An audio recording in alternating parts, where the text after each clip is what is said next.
Assalamualaikum warahmatullahi wabarakatuh. Selamat datang di podcast Suara Himapol. Perkenalkan, nama saya Muhammad Farid Al-Farizi.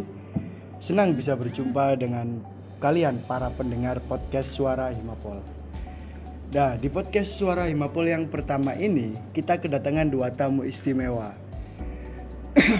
Nah, kali ini yang pertama di sini ada Ketua Himpunan Mahasiswa Ilmu Politik UINSA, yakni rekan Muhammad Amir Batistusa Eli. Selamat siang rekan Amir Batistusa Eli. Selamat siang Mas Farid.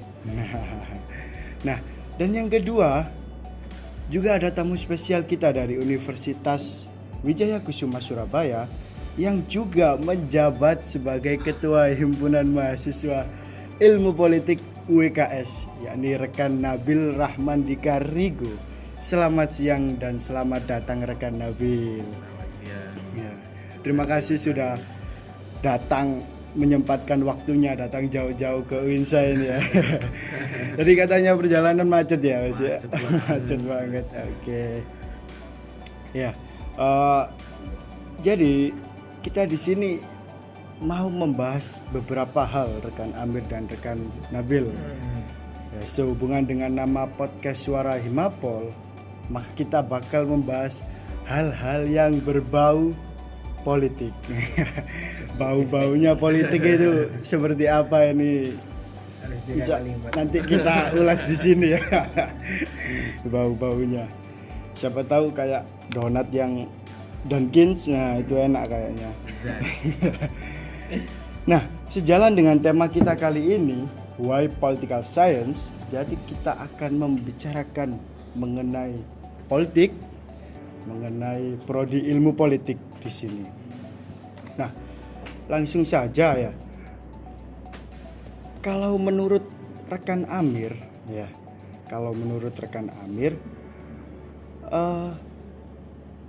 politik itu apa sih? Ya, Silakan. politik. Jadi kan kalau misalnya kita melihat kepada pengertian dari kebanyakan umum untuk mengartikan politik itu kadang berbicara soal kekuasaan dan berbicara soal bagaimana caranya saya untuk mendapatkan posisi-posisi yang memang sudah ditentukan. Itu gambaran umumnya, dan itu rata-rata yang dimiliki pengetahuan terhadap masyarakat bahwa politik itu tidak lebih dari sekedar hanya kekuasaan. Tapi perlu mungkin kita pahami bersama dalam bincang ini bahwa politik sebenarnya adalah proses untuk mencapai tujuan. Secara sederhana begitu. Jadi proses mencapai tujuan itu dalam artian apa? Jadi ada suatu cara ataupun metode-metode tertentu untuk mencapai tujuan. Nah, itu bisa dikatakan politik. Misalnya begini, saya berusaha untuk mencapai hasil dan sekaligus dengan cara bagaimana gitu. Nah, itu kan dalam artian ada suatu cara yang harus dipikirkan gitu untuk mencapaikan hasil. Itu sudah sebenarnya bisa diambil secara politik gitu. Bahkan kalau berbicara di lingkungan di UINSA dalam perpolitikannya, ada salah satu mahasiswa bilang loh, kan kita itu bernafas itu berpolitik juga gitu dalam aktivitasnya. Jadi kalau secara pengertian sederhananya bahwa di ilmu politik itu politik adalah proses untuk mencapai tujuan, atau untuk mungkin secara kita mungkin berbicara secara akademik ya di ilmu politiknya. Di ilmu politik sendiri itu kan kalau pengertiannya secara klasik adalah untuk kebaikan kemaslahatan masyarakat. Gitu. Itu mungkin bisa dikutip dari Aristoteles kalau nggak salah, ataupun Socrates. Aristoteles. Kalau saya di Parisi aja. Siap. Oke, sudah. Berarti tentang bagaimana caranya untuk menuju tujuan, itu singkatnya politik seperti itu ya. Atau mungkin kalau dari kita mengutip dari Yunani tadi, untuk mencapai kemaslahatan umat, bahasanya seperti itu ya. Nah, itu tadi dari rekan Amir. Nah, kita juga menantikan dari narasumber kita yang satu ini ya, yang tentunya mungkin nggak akan kalah istimewanya ya. Rekan Amir sudah istimewa, rekan Nabil juga istimewa ini kayaknya. Kedua. Mangga rekan Nabil. Sebenarnya hampir sama seperti apa yang Mas Amir bicarakan. Tapi kalau aku setelah baca-baca dari zaman Yunani kuno sampai yang sekarang ini, ternyata aku ambil ada dua poin kalau kita belajar politik khususnya, yaitu tentang manusia dan tatanan peradaban yang seiringnya berjalannya waktu itu. Nah, dalam manusia ini seperti tujuannya keinginan kebersamaan yang baik dari mulai satu kelompok masyarakat serta pemerintahannya atau penguasa di sana kekuasaan. Nah, kepentingan itu, kebaikan itu kan baik itu kan ada banyak macam sih ya. Nah, itu dilihat dari tatanan peradaban yang sekarang lagi dijalani ya. Seperti itu. Jadi politik itu selalu menjadi alat tadi dia berdiskusi, berdialektika dan segala macamnya. Jadi seperti itu. Ya, dari kedua narasumber kita tadi intinya itu sama, itu untuk kemaslahatan umat, bahasanya seperti itu ya, untuk kebaikan bersama ya, seperti itu. Ya, baik sekali. Nah, dari penjelasan rekan Amir dan rekan Nabil tadi, mungkin bisa sharing ke pendengar kita dan penonton, karena ini ada videonya ya, nggak mungkin kita bicara pendengar doang, kita nanti nggak nganggap yang nonton berarti. Ya, bagaimana perkembangan politik di Indonesia? Terserah siapa yang dulu mungkin. Kalau berbicara perkembangan ya banyak gitu. Mulai dari mana? Mulai dari kemerdekaan kita, mulai dari pasca Orde Baru, sebelum Orde Baru, atau mungkin sekarang mungkin mempertanyakan soal reformasi. Jadi mungkin sambil mungkin lebih sebagai pengantarnya aja gitu ya. Perkembangan politik di Indonesia ya. Yeah. Ini cukup menarik kalau di zaman 98 sebelumnya itu pers itu sangat dibatasi. Oke. Aku ngambil dari segi pers aja. Pers itu sangat dibatasi, informasi tentang politik juga semakin ya, politiknya cuma yang baik-baik dan segala macam. Terus cara apa ya, mengaplikasikan cara kita menyuarakan, cara kita bersuara, media-media yang kita pakai itu kan masih hanya sekedar zaman W.S. Rendra itu masih dalam berpuisi, berteater dan segala macam. Nah, sekarang ini kan teknologi sudah canggih banget, sudah mulai bermain di ranah sosial media politiknya. Semua orang bisa belajar politik itu, memahami politik juga lewat sosial media. Jadi balik lagi yang tadi aku bilang, seiringnya perkembangan peradaban ini, sehingga membuat politik di Indonesia itu pertama lebih sadis. Tentunya dari berita-berita yang masuk ini lebih terlihat banget juga politik di Indonesia tuh lebih banyak condongnya terlihat di layar kaca tuh yang tua. Jarang ada eksistensi pemudanya di layar politiknya kan. Iya. Tua. Iya. Kayaknya tuh yang muda-muda yang menjadi pion gitu kan, jadi layar kacanya pemanis-pemanisnya gitu.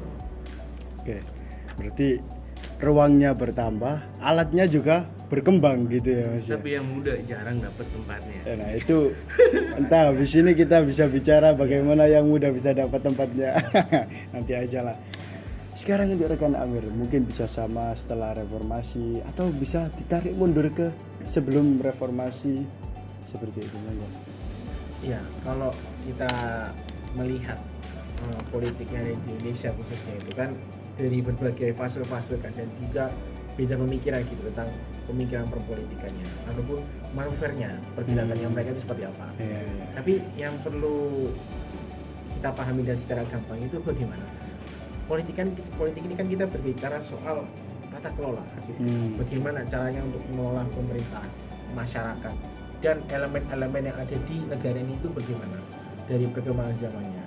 Karena peristiwa ini menciptakan suatu zaman itu menciptakan juga peristiwa di situ ya. Jadi kalau misalnya kita bagi ya itu di Orde Baru yang mungkin sudah dijelaskan secara sederhana oleh Mas Nabil, ini ada menariknya gitu, bahwa kita melihat secara realistisnya itu pergerakan ataupun manuver politiknya setiap masyarakat itu dibatasi gitu. Semua itu harus terima secara jadi gitu. Tapi kita sebagai masyarakat itu berhak untuk bertanya bahwa apa yang terjadi pada proses politik kita, atau dalam ilmu politiknya itu demokratisasi gitu, proses politiknya gitu, proses prosedur politik, dan itu melibatkan masyarakat pusat dan daerah gitu. Jadi kasusnya Orde Baru itu semua terpusat, tersentral semuanya dalam proses politik itu. Jadi kalau bisa kita lihat bahwa di Orde Baru itu kita berbicara soal politik itu ada pagarnya, ada pagar-pagar politik sendiri. Ini pagar untuk berbicara soal politik, ini pagar di mana kamu tidak boleh berbicara soal politik. Nah, pasca dan hasil dari perlawanan mungkin dari segelintir elemen-elemen masyarakat dan juga mahasiswa, lahirlah antitesis dari tesisnya Orde Baru ini gitu, yaitu reformasi sebagai bentuk hadiah gitu. Tapi kalau kita berbicara soal reformasi secara definisi atau substansialnya itu memang sangat mulia gitu. Misalnya membolehkan masyarakat mempunyai hak bicara, bersuara dan berpendapat, bahkan pers diberikan kebebasan untuk meliput dan lain sebagainya. Namun dalam implementasinya atau mungkin kita bisa lihat dalam aktivitasnya itu berbalik 180 derajat gitu. Masih ada suatu penerapan dari orde baru dengan cara yang baru gitu. Karena reformasi bisa saja bisa dikaitkan dengan orde baru dengan versi yang terbaru gitu. Mungkin itu sih saya nanggapinya gitu. Jadi di perpolitikan setiap zaman atau dalam periodenya itu mempunyai manuver politik yang berbeda, dari pemerintahnya, dari elemen masyarakatnya, bahkan mungkin dari tataran negaranya dalam berbicara politik seperti apa.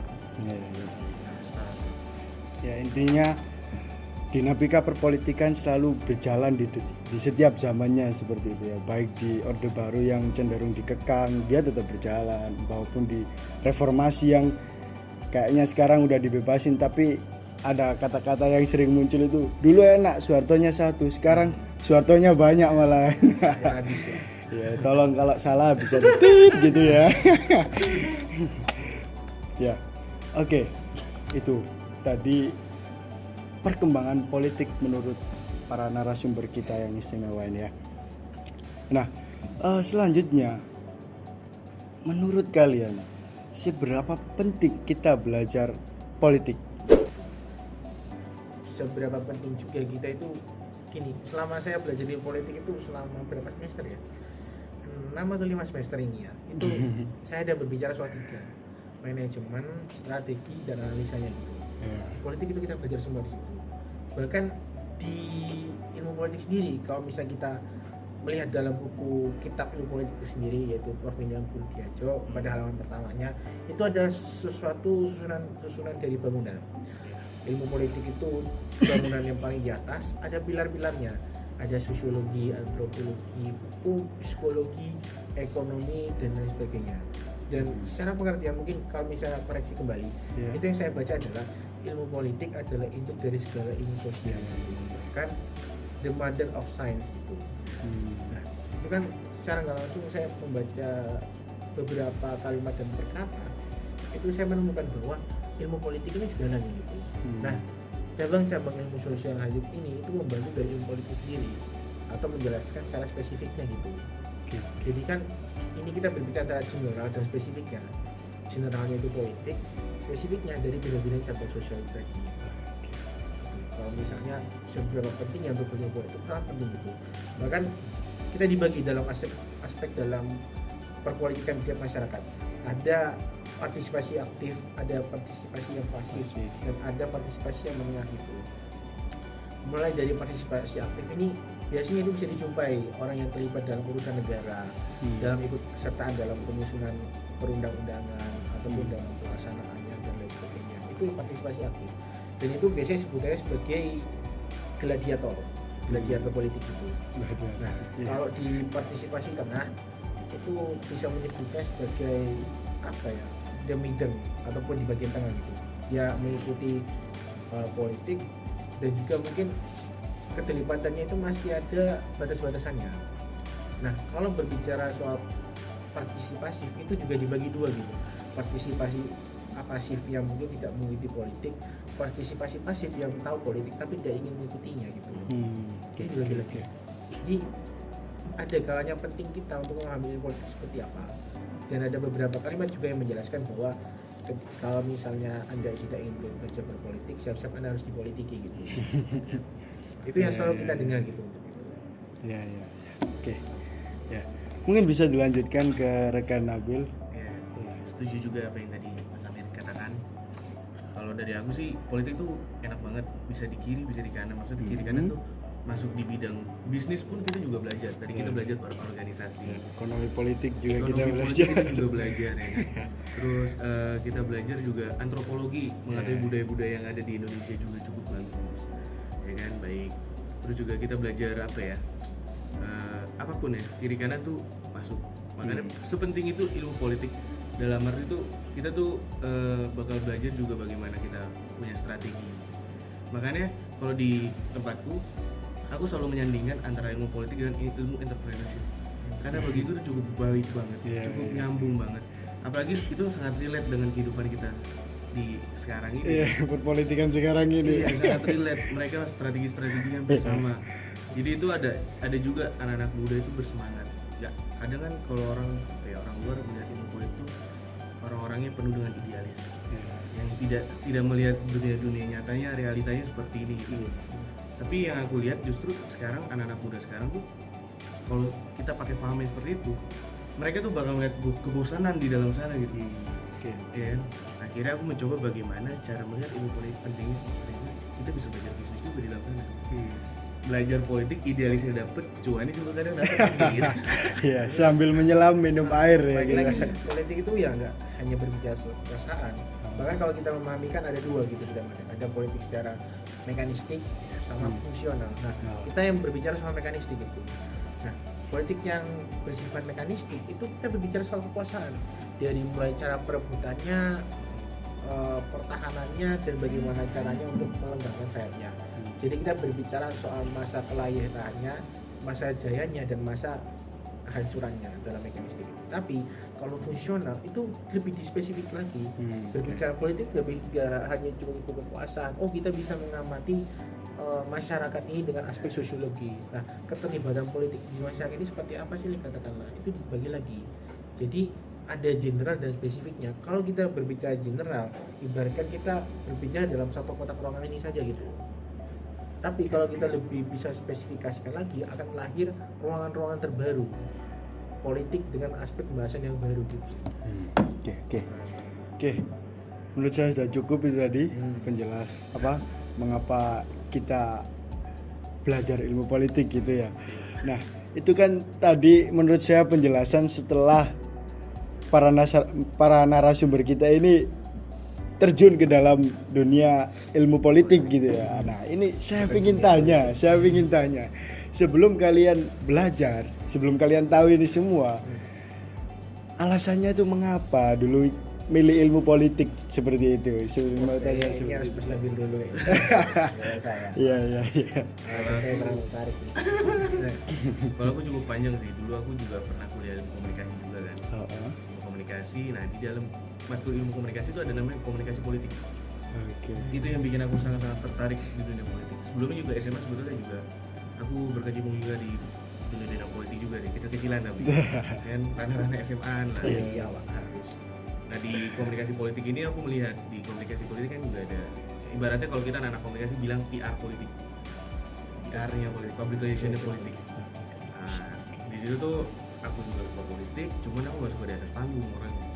Suka di belakang. Terus juga sangat tertarik ketika kita ngebahas negara Indonesia ini yang complicated gini kan. Terus juga sosialnya juga tinggi juga kan politik. Kita lebih mengenal masyarakat, lebih suka survei, terjun ke lapangan dan segala macam. Nah, akhirnya alasanku fix di ilmu politik itu karena aku pernah belajar komunikasi politik dan aku sangat tertarik mau jadi PR politik. Karena di PR politik kita bisa membuat strategi melawan musuh dan segala macam. Proses kemenangannya itu juga kan bisa berpengaruh di lain-lain bidang selain itu. Lebih mengenal orang banyak dan segala macam. Ya.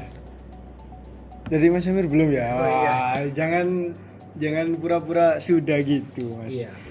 Kalau berbicara soal alasan saya memilih ilmu politik khususnya itu, pertama itu waktu SMA di kelas 2 kelas 11 kelas 11 semester 2 itu waktunya panas-panasnya capres sama wacapres itu. Cawapres ya. Iya. 2019 lagi itu tuh saya membuat tertarik gitu, apa yang menjadi keunikan gitu kita membahas soal pemimpin negara gitu. Karena saya awal-awalnya sebagai SMA kan saya nggak tahu tuh SMA masuk, saya buka Twitter dong gitu kan, informasi itu cepat jadi Twitter gitu, sosial media itu banyak dari pendapat-pendapat dari setiap pemimpinnya itu bagaimana gitu ya. Tapi yang saya sadari ketika di dalam politik ini saya harus hati-hati dalam mengakses informasi. Karena semakin saya suka like postingan dari orang ini, yang muncul ya orang-orang ini gitu. Bahkan dari misalnya pemimpin yang sebelahnya kita tahu tapi jelek-jeleknya. Makanya perlu penyaringan informasi.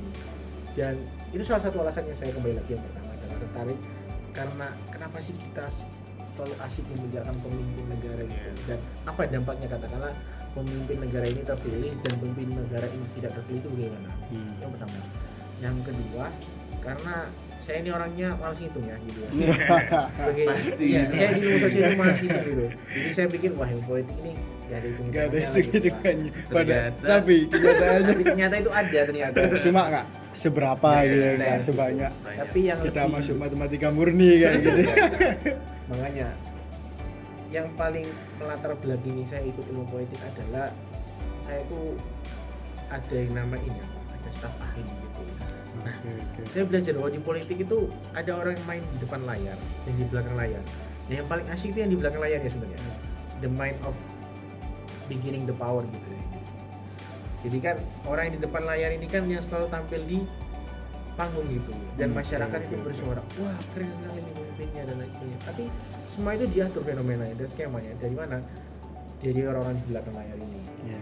Makanya kan mungkin itu sama saja mungkin dari Mas Nabil juga gitu, latar belakangnya, karena kita bisa jadi public relation politik gitu kan. Awal mula tuh aku nonton dari film. Ada film namanya Our Brain is Crisis. Nah itu orang-orang yang berbicara di balik layar.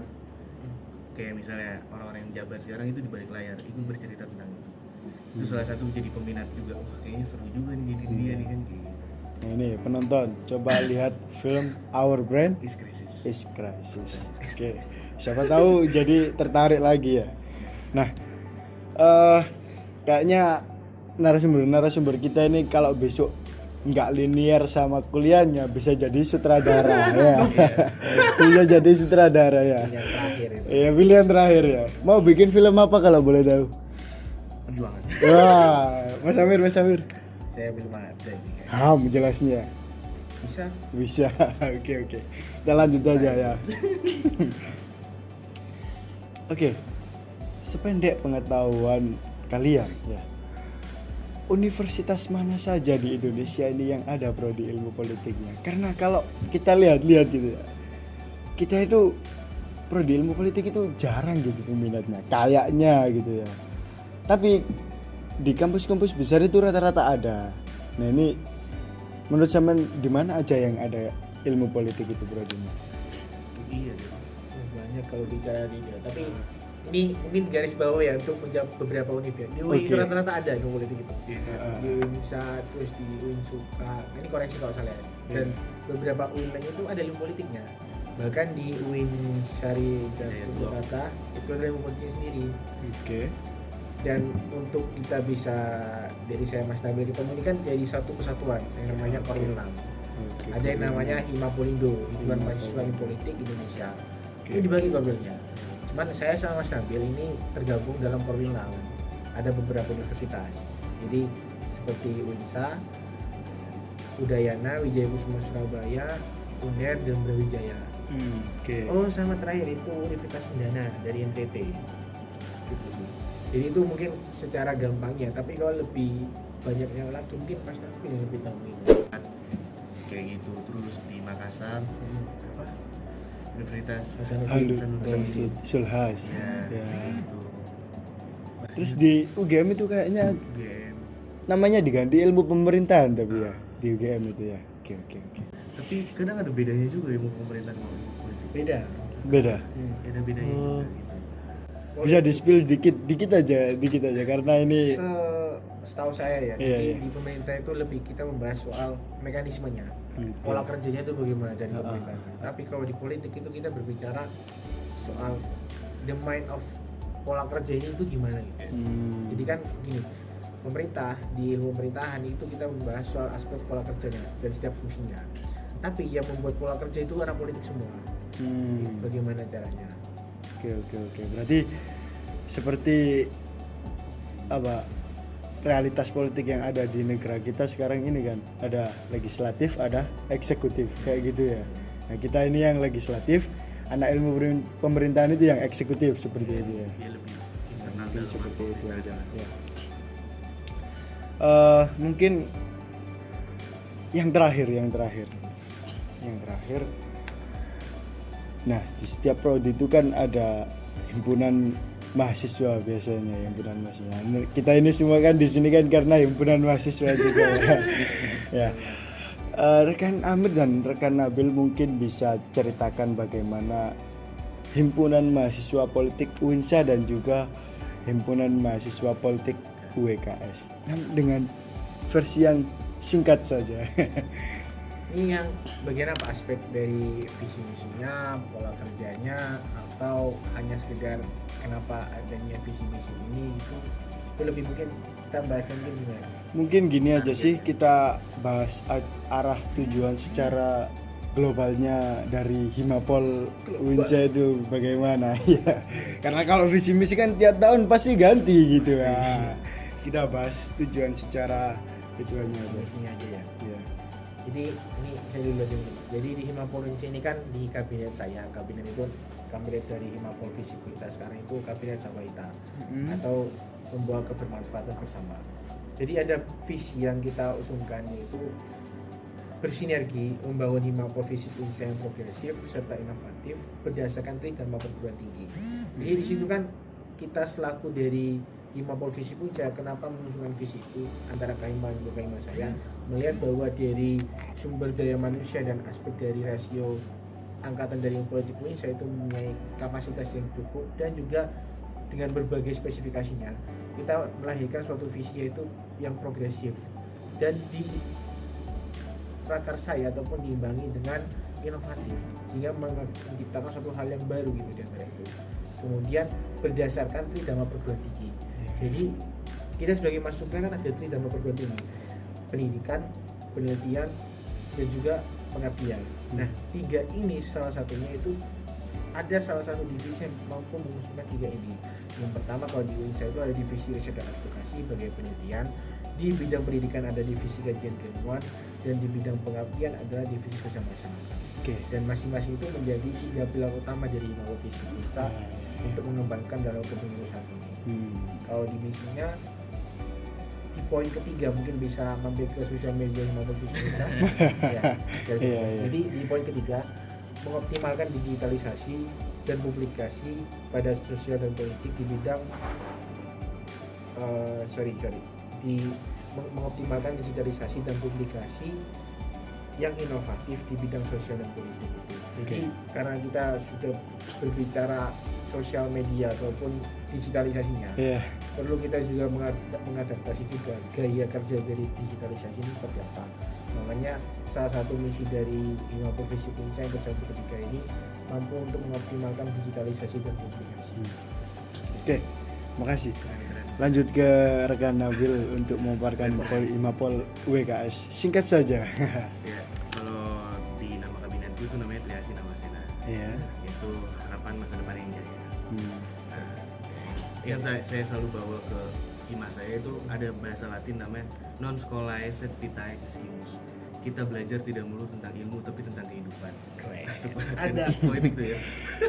Lantunannya ternyata ya. Iya. Nah, karena aku punya slogan seperti itu, berarti semangat yang seperti itu harus. Akhirnya aku mencoba di himaku ini, coba kita selain kita ngelatih hard skill yang dipunya teman-teman, kita ngelatih soft skill. Nah, aku selalu percaya bahwa penyampaian politik itu tidak melulu lewat diskusi saja, cara kita teriak-teriak dan segala macam, tapi kita selalu bisa menyalurkan lewat seni, lewat media sosial, ya kan, lewat jurnalis dan segala macam, penulisan dan segala macam.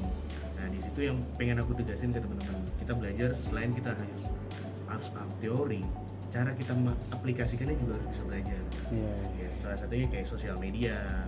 Terus juga kalau memang kamu suka seni, kenapa enggak pakai senimu itu? Karena sering banget dulu seni itu menjadi alat propaganda politik juga. Bisa. Iya kan, seperti teater dan segala macamnya. Terus kalau kamu memang public speakingnya bagus, kenapa nggak kamu buat podcast seperti ini kan? Podcast. Iya. Lebih ke dari general ke spesifikasinya bagaimana. Pendekatan-pendekatan. Lebih memanfaatkan semua yang dibisai oleh SDM-nya gitu ya. Oke. Kayaknya perjumpaan kita dan diskusi kita cukup sampai saat ini aja karena kita semua ini, saya yakin rekan Amir juga sibuk, rekan Nabil juga sibuk ya karena jobnya banyak ya. Entah job apa tapi nggak tahu saya. Oke wes, Oke. Saya minta maaf kalau ada salah kata. Saya kasih tepuk tangan yang benar-benar mantap untuk narasumber kita. Keren juga. Siapa tahu kita bisa di sini lagi ya. Ya, oke. Sampai jumpa di lain waktu. Sampai jumpa untuk para pendengar podcast Suara Himapol juga di podcast Suara Himapol volume selanjutnya. Wassalamualaikum warahmatullahi wabarakatuh.